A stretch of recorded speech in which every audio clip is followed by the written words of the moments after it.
Hi, and welcome everybody to another edition of the Winner's Circle Sports Betting Podcast. My name is Ross Benjamin of rbwins.com, and like every Monday, we are lucky to have Mr. Doug Upstone from DocSports.com. Doug, how are you, my friend?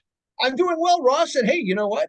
We know who the two Super Bowl teams are, and we also know where they're coming about 10 minutes down the road from where I live. Oh, there you So, go. Wow. so we're Any going to any be chance you'll be inside? not not a chance in heck. all that weight you have in the state of Arizona Yeah, doesn't do for you a sure. bit of Yeah. Well, good, huh? I do have weight. I'll give you that. I'm just not sure about what else it does for me. Uh, but no, it's just so it's going to be fascinating, and it's actually going to be. I've been here, for a few of the other ones. It's going to be more big time than ever. Okay, and what I mean by that is the activities that are around and some of the stuff that's already set up. I mean, Rob Gronkowski is involved with the NFL now. He's having a huge party, like a beach party thing going on. I mean, the amount of stuff that's going to be happening in this town, all over town, Yeah, because to do it all in Glendale, there's not enough room. Glendale's a pretty sleepy little town, other than having the football stadium. You got right. one little thing that's not bad, but otherwise, so it's going to be really unique. And so I just got to do some work and see what's going to be available to try and do next week, and just have some fun. There Just you doing go. stuff, seeing stuff, and see what can happen.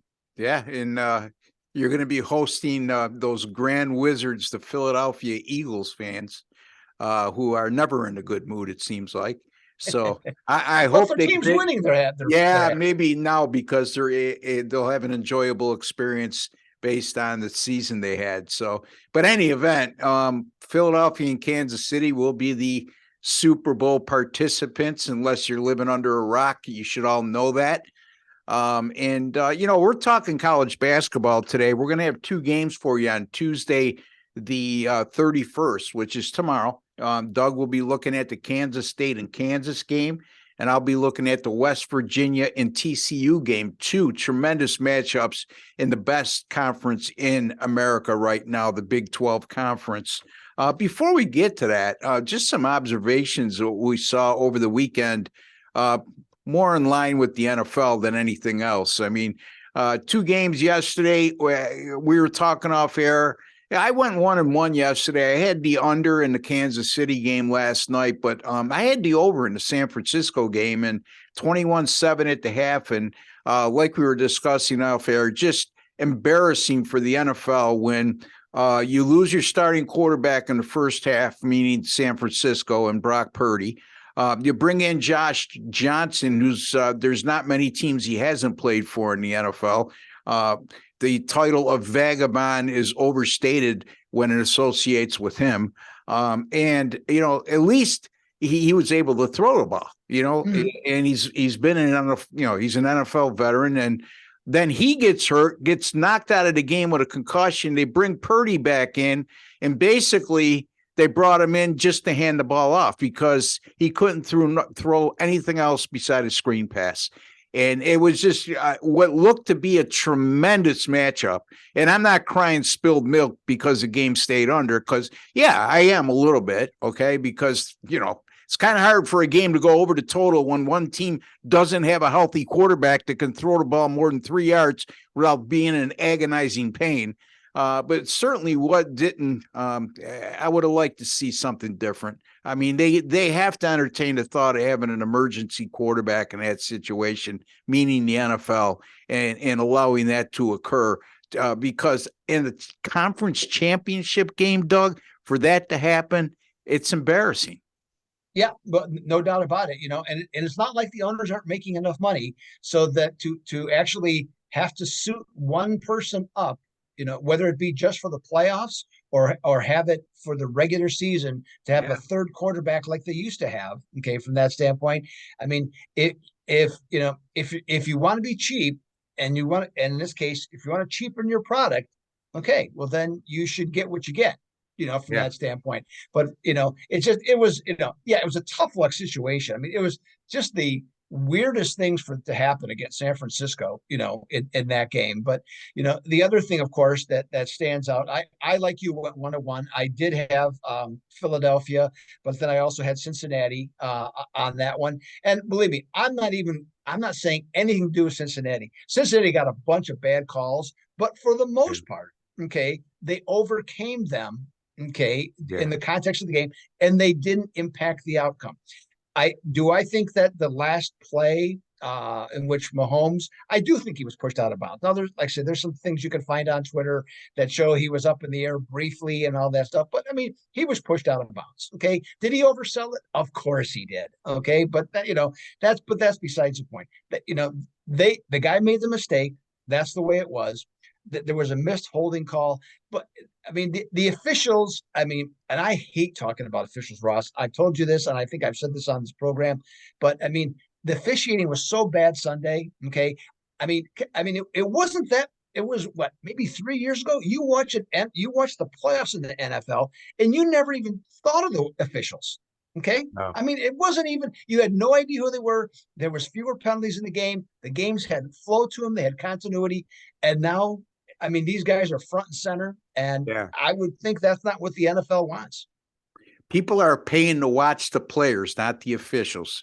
And I get look, these guys are really vetted, and they're amongst the most honest and highest integrity of human beings when it comes to officiating, but they're still human, being the key word. But at the same time, it just seems like the NFL has to take a look at this and say, are these guys trying to get themselves more airtime than the players sometime? It seems that way, where every little, stuff that's being called. First of all, the roughing the penalty stuff is got way out of control. I mean, you can't even lay a hand on the quarterback. Not that it was applicable to any of the games we saw yesterday, but in any event, enough of that, because we don't like to spill negativity on this show. But hey, it's reality too. Yeah. So it's a topic everywhere today.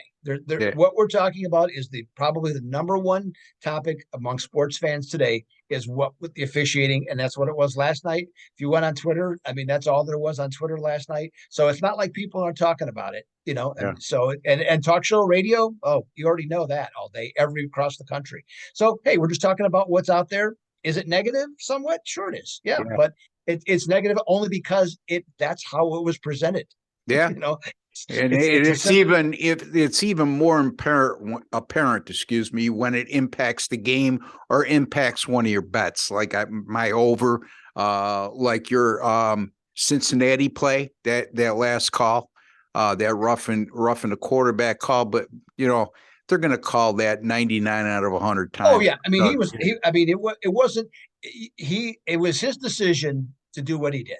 Okay, right or wrong, he did it. So I wasn't. I mean, did I like the call? No, but I mean, did I like the call from a personal perspective? No, but do I think it was the right call? I do.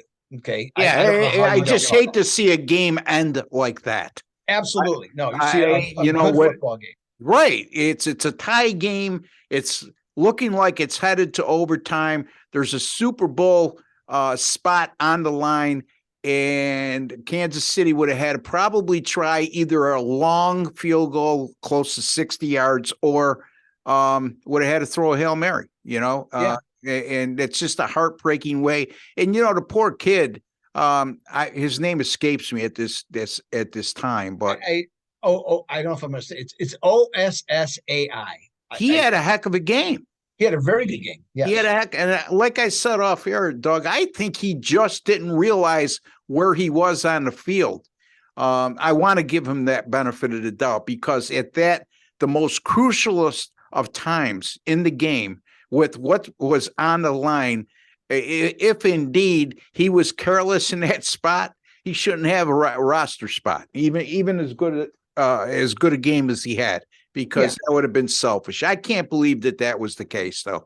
It just happens, and unfortunately, that happened at the most inopportune time. All right, let's get to anything else, Doug. I don't want just real quick. I'm going to get your opinion on this. Yeah. So, for the most part, what I saw when the line came out, it came out as a pick, okay, on the Yeah. game. And within an hour, Philadelphia was up to 2.5.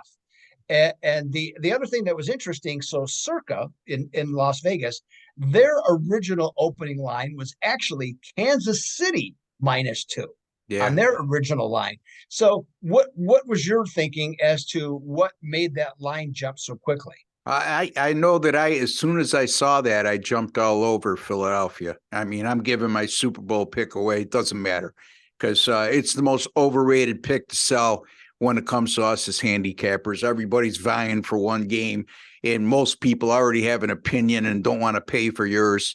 Right. But having said that, just looking at Kansas City and their wide receiver situation, I said it before the game, and then it got even worse during the game because a couple guys went down. They do not have that Tyreek Hill kind of player. They could stretch the field. Not many teams do, but you know what I'm trying to say? They have nobody who scares you vertically. Let's put it this way. Yes, Travis Kelce is the best tight end in football, arguably. But, you know, at the same time, they don't have a dynamic running game. And you saw it again yesterday. Some smart ass comes on and comments on one of our videos, our NFL video we did with Jesse and Sean the other day. We're discussing Mahomes' status, and I didn't see how possibly he was going to be anywhere near close to 100%.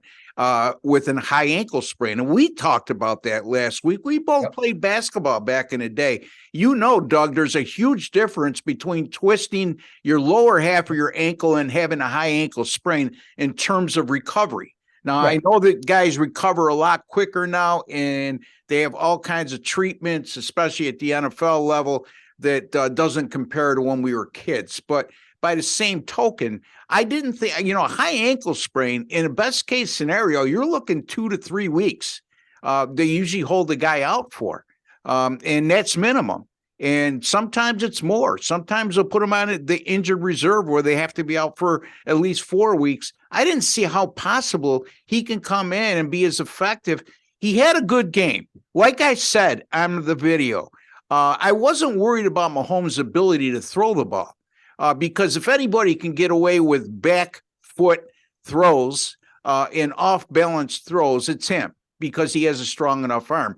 I was concerned with his mobility, and you saw at the end of the game in the fourth quarter in the second half, he was hobbling around after every throw, Doug, you know? So if you witness that and you're looking at Philadelphia, yeah, Jalen Hurts is overcoming a shoulder injury. It's probably not going to be 100% the next year, but they're virtually healthy. You know what I mean? And if we would have said this a year ago, or I would have said this a year ago, you would have, probably called my wife up and had me and suggested I go to a psychiatrist. But you know what? Lo and behold, I think unequivocally, the Eagles have the better skill position players on offense and hands down the better defense in this matchup. Yeah, I mean, I don't disagree with you on that. And I think, though, the other thing that plays a part in this too is that the injury thing that you mentioned. Yeah. And with 2 weeks off, I mean, that's going to be a lot of time for Mahomes to get healthier. So that's a big deal.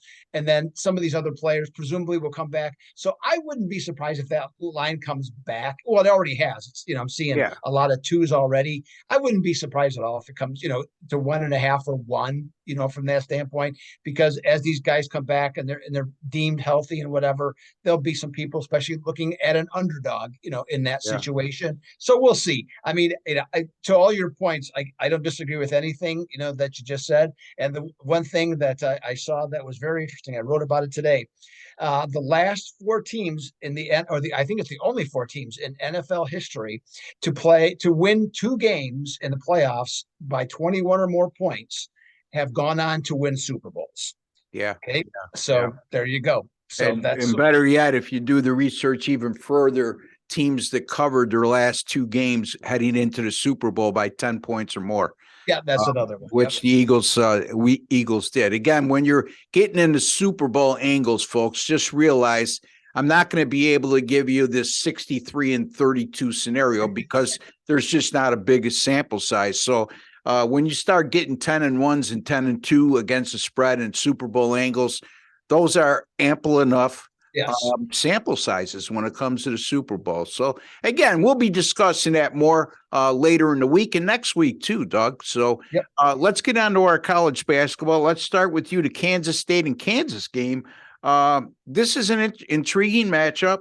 Really good teams on both ends. Kansas, I did have them on Saturday. I thought they would bounce back against Kentucky. I just didn't understand how Kentucky, who had won 4 in a row, was just a 1-point home favorite against a team that had dropped 3 straight. And lo and behold, Kansas wins that game wire to wire. Now they come back after that huge win in Lexington, and they have to host their arch rival, Kansas State Wildcats.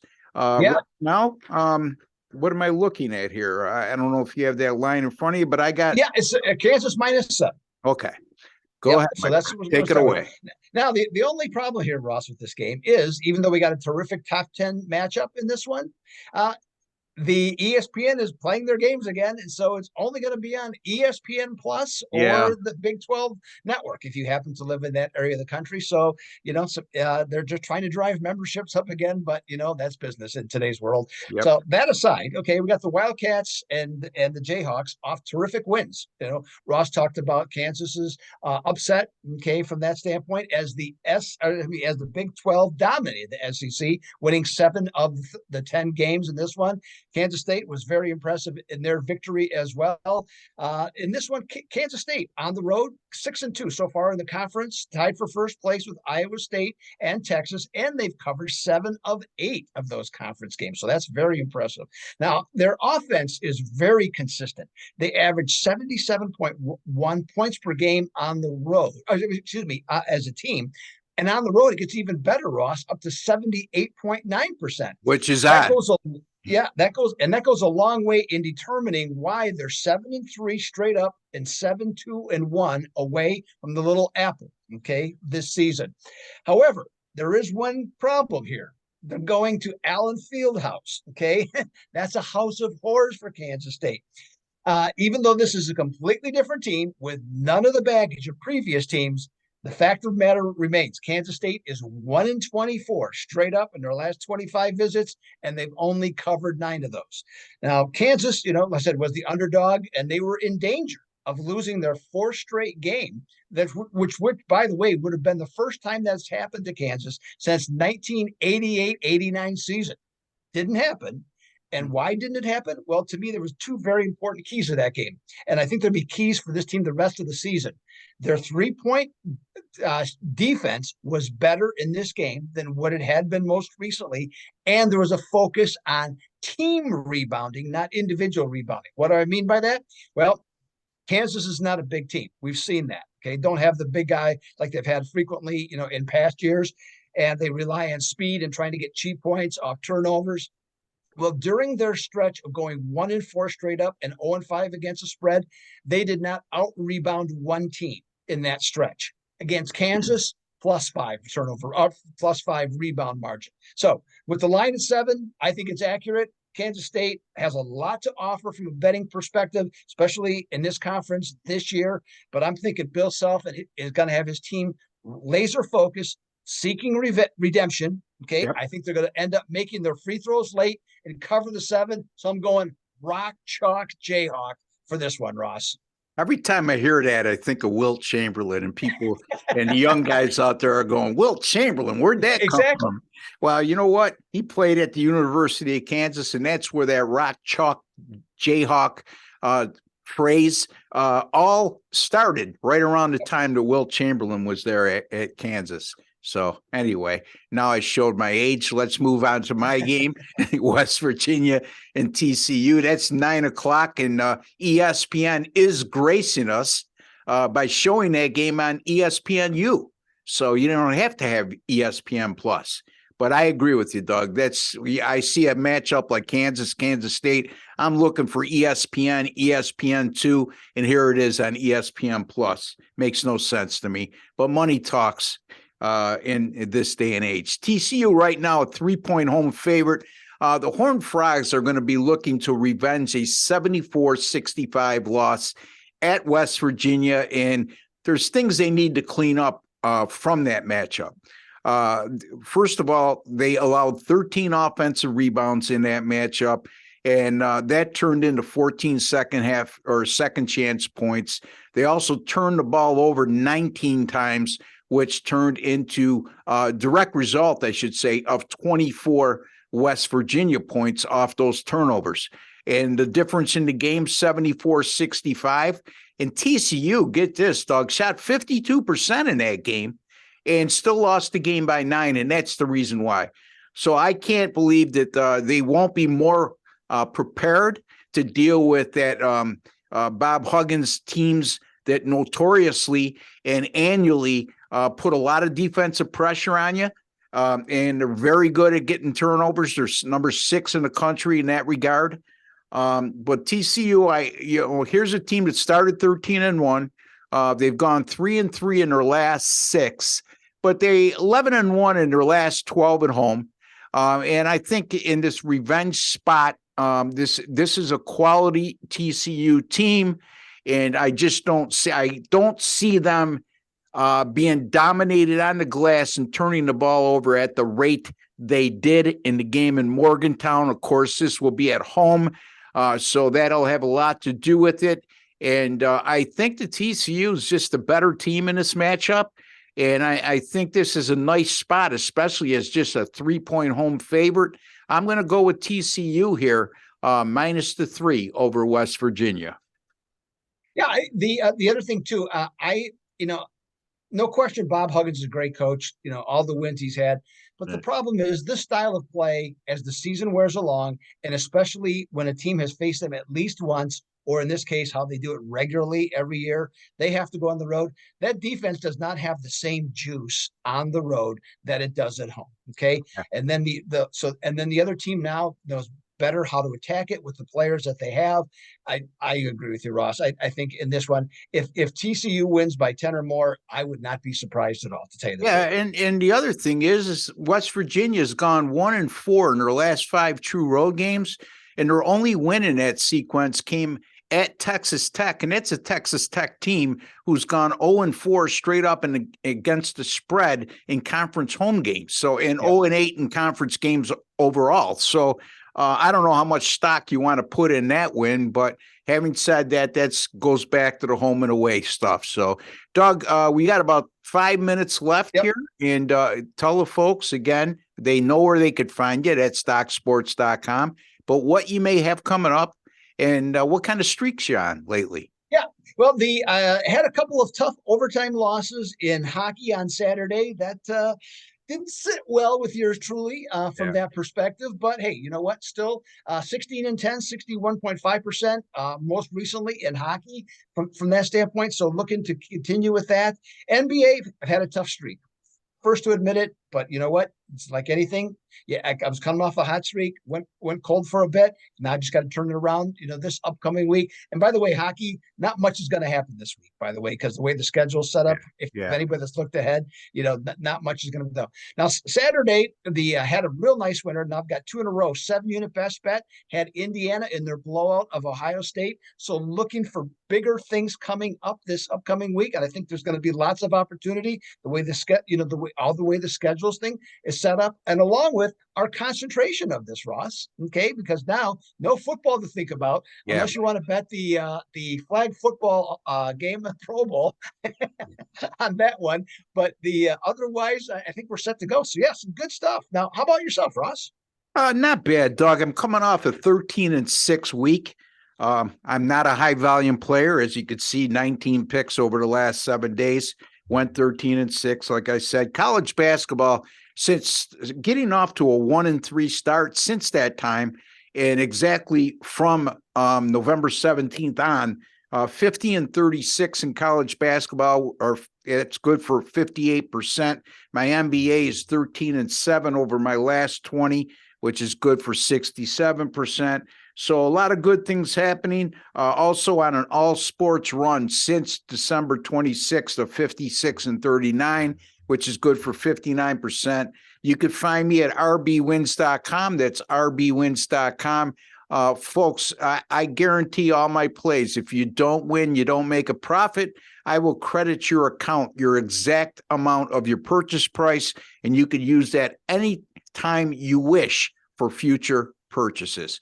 Doug will be back with us on Thursday. I will be back tomorrow with Sean Higgs, as we'll be discussing college basketball on Tuesday. So, and till the next time, for Doug Upstone and Ross Benjamin, like to wish each and every one of you all the very best. Take care and God bless, folks.